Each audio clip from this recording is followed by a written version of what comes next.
माता सावित्रीबाई फुले जयंती में आर के मौर्य जी अपने कुछ शब्द रखेंगे। माननीय आर के मौर्य जी, बहुत बहुत धन्यवाद थानिल साहब का। मैं धन्यवाद करता हूं अखंड भारत उत्थान मंच का भी, जिसके माध्यम से आज ये प्रोग्राम किया गया। साथियों, सारी बातें हो गई हैं। माता सावित्रीबाई क्या हुआ परेशान है? माता सावित्रीबाई का जो इतिहास है वो सभी लोग जानते हैं, लेकिन अब ये उनका जो इतिहास है ये लोगों तक, जन जन तक उनकी बात पहुंचानी चाहिए। क्योंकि अभी तक जो बातें बड़े बड़े नेता लोग बोलते हैं बड़े बड़े मंचों से, लेकिन आप देखते हैं कि शिक्षा का स्तर इस देश में गिरता जा रहा है। जबकि उस टाइम माता सावित्रीबाई फुले ने इतना संघर्ष किया था इन महिलाओं की शिक्षा के लिए, दलितों की शिक्षा के लिए, लेकिन आज कई प्रदेशों में देख रहे हैं कि सरकारी जो विद्यालय थे उनको बंद करने का भी आदेश दिया जाता है और इतनी शिक्षा महंगी कर दी जाती है कि अब आप बताइए आदिवासी और गांव में किस तरह से वो पढ़ा सकेंगे।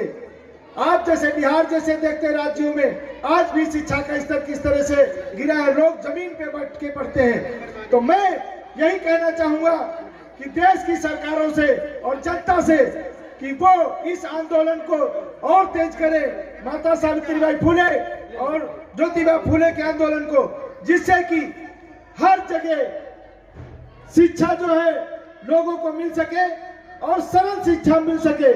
और मैं तो यह कहना चाहूंगा कि हर व्यक्ति को शिक्षा, स्वास्थ्य पूरी तरह से मुक्त होना चाहिए, क्योंकि इस देश में कोई चीज अगर महंगी है तो सबसे ज्यादा शिक्षा और स्वास्थ्य। जबकि सरकार को शिक्षा और स्वास्थ्य बिल्कुल मुफ्त कर देना चाहिए और एक समान करनी चाहिए शिक्षा, चाहे वो राष्ट्रपति का बच्चा हो चाहे एक किसान मजदूर का बच्चा हो।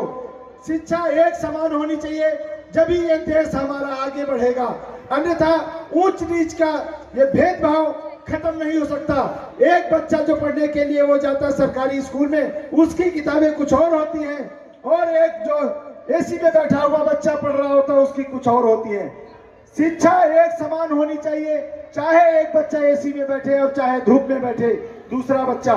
तो ज्यादा मैं न कहते हुए इसी बात पे मैं अपना विराम करता हूं। और साथियों, जय ज्योतिबा फुले, जय फातिमा शेख और सावित्रीबाई फुले अमर रहे। धन्यवाद।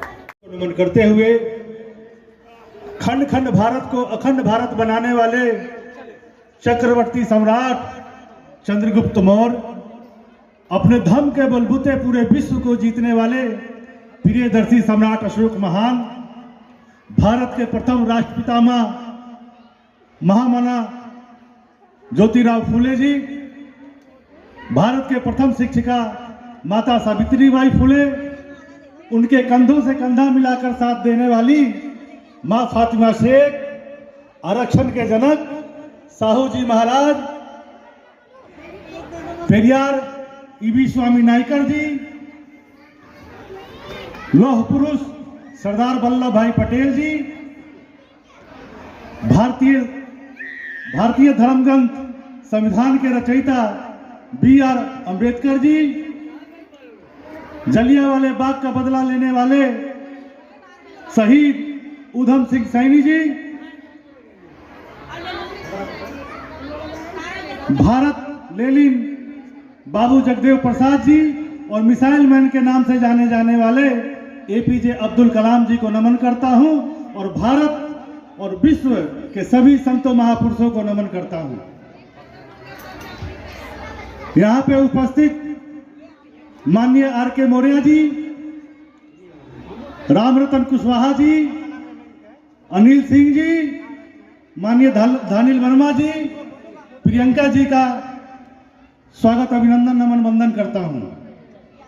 जैसा कि हम सभी लोग आज माता सावित्रीबाई फुले जी का जन्म जयंती मना रहे हैं, उसी समक्ष मैं अपनी बात को रख रहा हूं। आप सभी लोगों को यह पता है कि इस देश में माता सावित्रीबाई फुले एक शिक्षा की क्षेत्र में क्रांति का अलग जगाने वाली प्रथम शिक्षिका महिला है।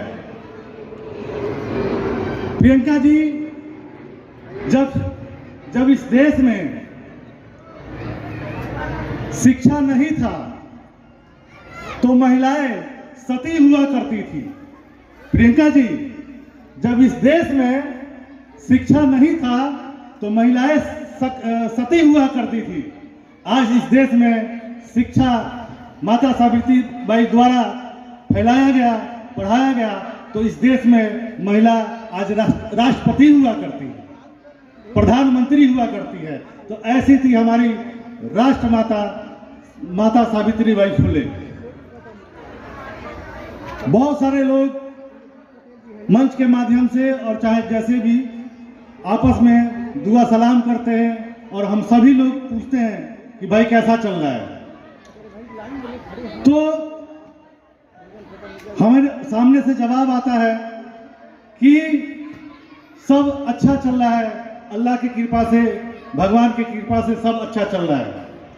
लेकिन हमारा ये मानना है और हमारे जैसे बुद्धिजीवियों का ये मानना है कि ना अल्लाह की कृपा से चल रहा है, ना भगवान की कृपा से चल रहा है, ना गीता से चल रहा है, ना कुरान से चल रहा है। या देश जो सुरक्षित है ये सिर्फ और सिर्फ संविधान की वजह से है। तो ना गीता से ना कुरान से ये देश जब भी चलेगा, देश चलेगा संविधान से। तो इसी चंद वाणी के साथ मैं अपनी वाणी को विराम देता हूं। जय भारत, जय भारतीयता, श्रेष्ठ भारत, जय भारत, नमो बुद्धाय, जय सम्राट।